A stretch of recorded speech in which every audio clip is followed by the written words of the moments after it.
Step away from that door. Hands up, now. Officer, I live here. I'm Eleanor Vance, DOJ Civil Rights. My keys are in the lock. Don't reach for anything. Turn around, do it, or you're going in cuffs. Touch me and you're assaulting a federal official on her own porch. Look at my bag and verify. Officer Derek Thorne had served with the Metro Police Department for just 5 years when he made the decision that would end his freedom and cost the taxpayers $6 million. He was 29 years old, built like a linebacker, and carried himself with the swagger of a man who believed the badge on his chest granted him immunity from consequence. On a bright Tuesday morning in the affluent, tree-lined enclave of Harrow's Creek, he received a dispatch call regarding a burglary in progress. The suspect was described as a black female forcing entry into a residence. What Thorne found was Eleanor Vance, a 56-year-old section chief for the Department of Justice's Civil Rights Division, standing on her own front porch, unlocking her own front door. What Thorne did next, ignoring her calm demeanor, disregarding her ownership of the property, and assaulting a high-ranking federal official in her own driveway, would become the definitive case study on how unchecked aggression and implicit bias can dismantle a life in seconds. Before we get into the details, where are you joining us from today? If you believe in accountability for those who hold power, make sure to hit that subscribe button. We bring you these stories because the truth often gets buried, and we need your help to dig it out. Harrow's Creek is the sort of neighborhood where the lawns are manicured with military precision, and the silence is heavy with money. It is a place of winding driveways, colonial facades, and residents who value their privacy above all else. It was 10:15 a.m. on a Tuesday in October. The autumn sun was cutting through the maples, casting long, crisp shadows across the pavement. The neighborhood was mostly empty, the husbands and wives having departed for their corporate offices in the city, the children safely deposited at private schools. The only movement came from the occasional landscaping crew or delivery truck. Officer Derek Thorne was patrolling the perimeter, a task he found tedious. He preferred the action of the downtown district, where the adrenaline was cheaper and the interactions were more frequent. But his sergeant had moved him to this quiet sector 3 months ago, a cooling-off period, after a series of complaints that the department had quietly swept under the rug. Thorne's personnel file was a roadmap of disaster waiting to happen. In his short 5-year tenure, he had accumulated 9 complaints. 7 of them alleged excessive use of force or discourteous conduct specifically toward minority citizens. One involved him drawing his weapon on a 60-year-old postal worker who had startled him. Another involved him tackling a college student for jaywalking. In every instance, the Internal Affairs Division had cleared him. Lawful conduct, they ruled, within policy. Thorne had learned a dangerous lesson from these exonerations. He could do whatever he wanted as long as he claimed he felt threatened. He was results-oriented, his evaluations said, though he needed to work on community relations. That was the polite administrative way of saying he was a liability. On this particular Tuesday, that liability was about to come due. As he cruised past the manicured hedges, his radio crackled to life. Unit 4 Alpha, proceed to 1204 Oakwood Drive. Report of a burglary in progress. Caller states a suspicious female is attempting to pry open the front door. Suspect is a black female, approximately 50s dark clothing. Thorne felt the familiar spike of adrenaline. He hit the lights, spun the cruiser around, and accelerated. He didn't know the house, he didn't know the owner, but he knew or thought he knew what a burglar looked like. Eleanor Vance had been with the United States Department of Justice for 25 years. She was a woman of immense intellect and formidable presence, the kind of person who commanded a room simply by walking into it. For the past decade, she had served as a section chief in the Civil Rights Division, overseeing federal prosecutions of hate crimes and police misconduct. She had spent a quarter of a century building cases against bad actors, analyzing the very patterns of behavior that were about to be visited upon her. She had prosecuted sheriffs in Alabama, dismantled neo-Nazi cells in Idaho, and secured consent decrees against police departments that refused to reform. Her colleagues knew her as the Steel Magnolia, gracious, soft-spoken, but unbreakable when it came to the law. At 56 years old, she had seen the worst of humanity and somehow maintained her faith in the system she served. That Tuesday morning, Eleanor was exhausted. She had just returned from a grueling 4-day conference in Washington, D.C., where she had delivered the keynote address on the Fourth Amendment and the protection of civil liberties.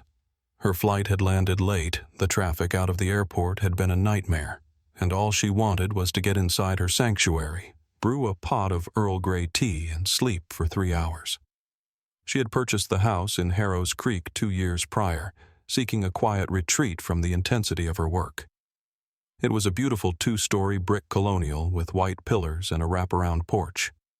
She loved the isolation of it. She stepped out of the Uber at the curb, thanking the driver, and hauled her rolling suitcase up the long driveway. She was dressed for travel, comfortable black slacks, a loose-fitting gray tunic, and a heavy wool cardigan against the autumn chill. She didn't look like a federal prosecutor in that moment. She just looked like a tired woman coming home. As she reached the front porch, she began digging through her oversized leather tote bag for her keys. They had fallen to the bottom, buried beneath case files and her tablet. She jiggled the handle of the front door, instinctively hoping she might have left it unlocked, but the deadbolt was firm.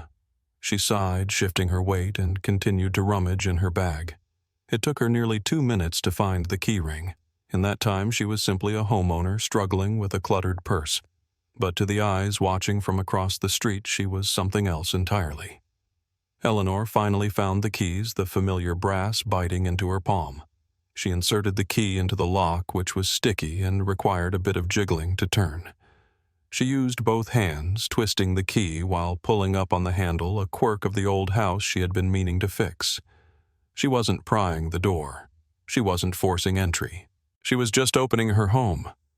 But by the time the lock clicked, the siren was already wailing in the distance. Beatrice Gable lived directly across the street at 1205 Oakwood. At 62 years old, Beatrice spent a significant portion of her day monitoring the neighborhood through her front bay window. She considered herself the unofficial guardian of the street, the first line of defense against the decline of the community. She had lived in Harrow's Creek for 30 years, and she often complained to her husband about how the neighborhood was changing, though she could rarely articulate exactly what those changes were. When she looked out her window that morning and saw a black woman standing on the porch of the Vance residence, her mind immediately constructed a narrative that fit her worldview. She didn't see a neighbor returning from a trip. She didn't see the luggage. She saw a stranger. And in Beatrice's mind, a stranger of that complexion at a front door could only mean one thing. She watched Eleanor struggle with the lock. "She's trying to break in," Beatrice whispered to herself, her heart rate quickening with a mix of fear and self-righteous excitement. "She's prying the door." Beatrice didn't know Eleanor. In the 2 years Eleanor had lived there, they had never spoken. Eleanor traveled frequently, and Beatrice kept to her own circle. To Beatrice, the house was supposed to be empty during the day. Therefore, this person was a criminal. She grabbed her phone and dialed 911, her voice trembling with manufactured urgency. "911, what is your emergency?" the dispatcher asked. "There's a woman breaking into the house across the street," Beatrice said, peering through the blinds. 1204 Oakwood. She's prying at the lock.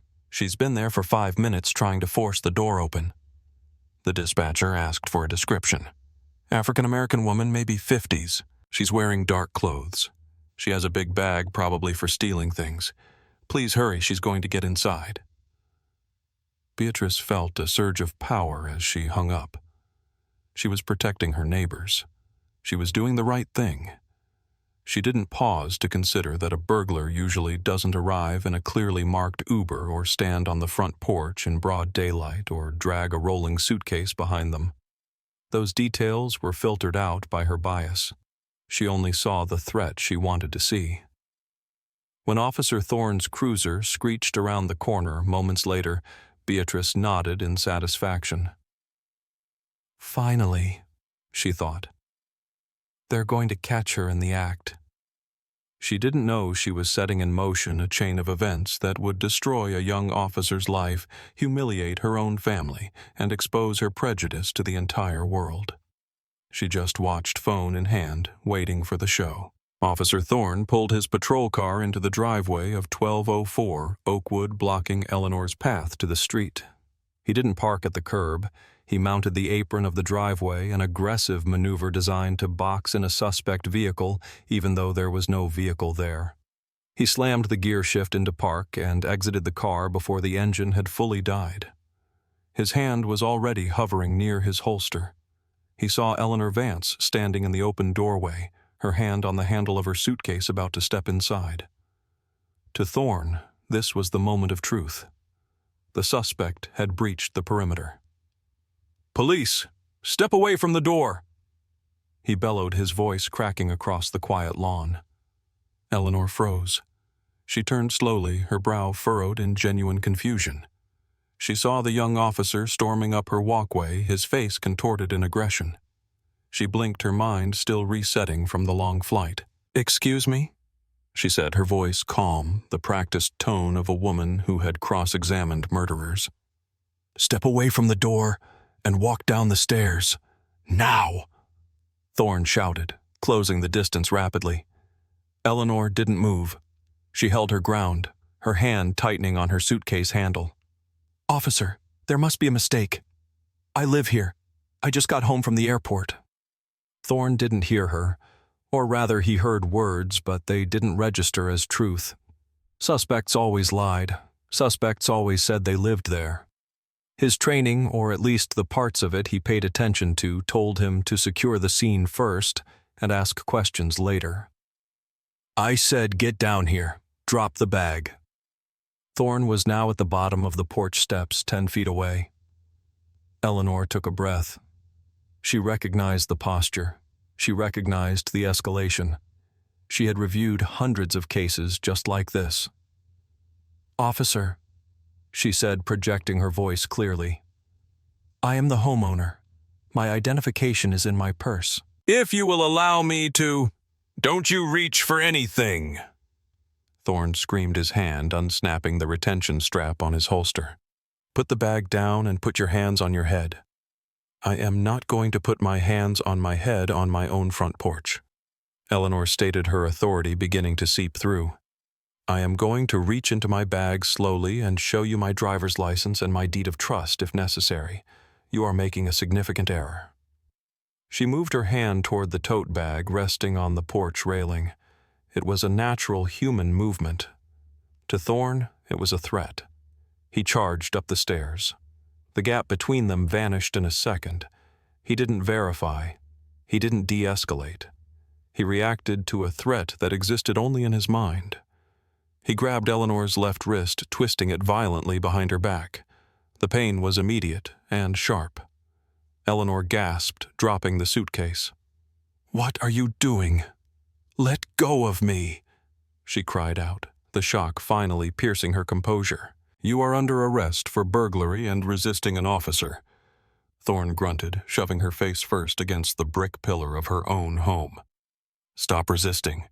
"I am not resisting," Eleanor shouted, her cheek pressed against the rough masonry. "I am a federal prosecutor. You are assaulting a federal official." The mention of her title should have been a bucket of cold water. It should have made Thorne pause. But in the heat of the moment, with adrenaline flooding his system, it just sounded like another lie. "Yeah, and I'm the police commissioner," Thorne sneered. He yanked her other arm back. Eleanor's shoulder popped audibly. She cried out in pain, a sound that echoed through the quiet neighborhood. Thorne slapped the handcuffs on her wrists, ratchet tightening them until the metal bit into the bone. He didn't check for fit. He didn't double lock them. He wanted them tight. He wanted her to feel his control. He spun her around, grabbing her by the upper arm, his fingers digging into her cardigan. "You're done. You're going downtown." Eleanor stared at him, her eyes watering from the pain in her shoulder, but her gaze was steely. "Officer," she said, her voice dropping to a terrifyingly low register. "My name is Eleanor Vance. I am a section chief for the Department of Justice. My credentials are in that bag. You need to look at them right now, for your own sake." Thorne ignored her. He began to drag her down the stairs. Eleanor stumbled, her knees hitting the concrete steps, tearing her slacks. "Walk," Thorne commanded. He marched her toward the cruiser. Beatrice Gable was watching from her window, a satisfied smirk on her face. She snapped a photo with her phone. "Got her," she whispered. But she wasn't the only one watching. 2 doors down, a contractor named Mike, who was installing new windows, had heard the commotion. He was already recording on his cell phone. He zoomed in as Thorne manhandled the well-dressed woman toward the car. He captured the way Thorne shoved her head down. He captured Eleanor's clear, repeated identification of herself. "I'm telling you, check my ID," she yelled as Thorne opened the back door. "Get in," Thorne spat. He shoved her into the plastic seat, slamming the door on her leg before she could fully pull it in. She yelped, pulling her limb to safety just before he kicked the door shut again. Inside the patrol car, the air was stale and smelled of disinfectant. Eleanor leaned her head against the cage, breathing through the pain in her shoulder. She closed her eyes and began to memorize. Badge number, name tag, time of day, the feeling of the cuffs. She was no longer a victim. She was a prosecutor building a file. Thorne got into the front seat, breathing heavy. He picked up the radio. "Dispatch suspect in custody. 1 female resisting. En route to station." Just then, a second cruiser pulled up. It was Sergeant Miller, an older officer with 20 years on the job. He had heard the radio traffic and the strain in Thorne's voice. He stepped out of his car and walked over to Thorne's window. "You good, Thorne?" "What do you have?" Miller asked, looking at the house. "Caught her prying the door. Claimed she lived here. Resisted arrest," Thorne said, wiping sweat from his forehead. Miller frowned. He looked at the house. He saw the rolling suitcase on the porch. He saw the open tote bag. He saw the quality of the furniture. "Thorne," Miller said slowly, "did you verify residency?" "She wouldn't show ID. Tried to reach for a weapon." Miller looked into the back seat of the cruiser. He saw Eleanor Vance. He didn't know her name, but he knew people. He saw the expensive haircut, the tailored clothes, the look of absolute lethal fury on her face. He walked to the back door and opened it. "Ma'am," Miller said cautiously. "I'm Sergeant Miller. Can you tell me what's going on?" Eleanor turned her head. Her eyes locked onto Miller's. "Sergeant," she said, "my name is Eleanor Vance. I am the section chief of the criminal section of the Civil Rights Division of the U.S. Department of Justice. I own this home. My credentials are in the black tote bag on my porch. If you do not retrieve them and verify my identity in the next 60 seconds, I will personally ensure that this department is under federal consent decree by the end of the week." Miller felt the blood drain from his face. He knew that tone. That wasn't the tone of a burglar. That was the tone of the federal government. Miller turned to Thorne. "Stay here." He jogged up the steps to the porch. He looked inside the tote bag. Right on top, sitting in a leather wallet, was a badge. It wasn't a driver's license. It was a gold shield with the eagle of the United States. Below it, a DOJ identification card. Eleanor Vance, Section Chief. Miller stared at it for a long moment. He felt sick. He looked at the suitcase. It had a Delta Airlines tag with Vance on it. He looked at the keys still hanging in the door lock. He closed his eyes and exhaled a long, shaky breath. He turned around and walked back to the car. Thorne was writing in his notebook. Miller opened the back door again. "Uncuff her," Miller said. His voice was quiet, trembling with suppressed rage. Thorne looked up. "Sarge, she—" "Uncuff her right now, you idiot," Miller roared. "That is a federal prosecutor. She lives here. Her keys are in the damn door." Thorne froze. The color vanished from his cheeks. He looked at the rearview mirror, meeting Eleanor's eyes. She didn't blink. Thorne got out of the car. His hands were shaking so badly he dropped the key to the cuffs twice. He finally managed to unlock them. Eleanor stepped out of the car. She didn't rub her wrists. She didn't cry. She stood up straight, smoothing her cardigan. She looked at Thorne. "Badge number 4922. she said softly. "Officer Derek Thorne." She turned to Miller. "I want photographs of my wrists. I want photographs of my shoulder. I want the body camera footage preserved immediately. And I want this officer off my property before I lose my temper." "Yes, ma'am," Miller said. "I am so sorry, ma'am. There is no excuse." "No," Eleanor said.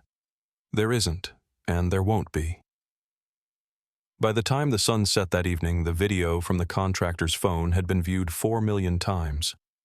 The image of a white officer shoving a 56-year-old black woman, a woman of immense stature and dignity, face first into a brick pillar, went not just viral, but global. "DOJ official assaulted at home" was the headline on CNN, Fox, MSNBC, and the BBC. The internet sleuths identified Thorne within an hour.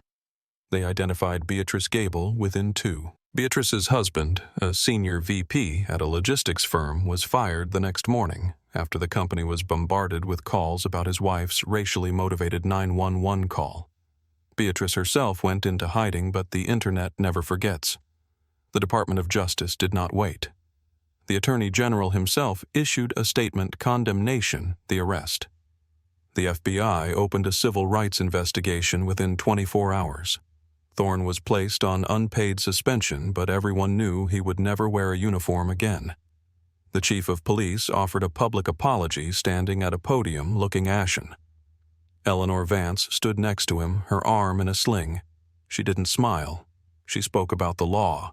She spoke about the thousands of people who didn't have a badge or a title to save them. "If this can happen to me," she told the press, "on my own doorstep with my credentials in plain sight, then no citizen is safe until we fundamentally change the culture of policing in this country." Thorne was fired 4 weeks later. But Eleanor wasn't done. She pressed charges, not locally where the DA might be hesitant, but federally. The case was United States versus Derek Thorne. The charge was deprivation of rights under color of law, a felony. The trial was swift. The defense tried to argue qualified immunity and honest mistake. The jury didn't buy it. They saw the video. They heard the 911 call. They saw a man who didn't care about the truth, only about control. Thorne was convicted on all counts. At his sentencing, he wept. He apologized.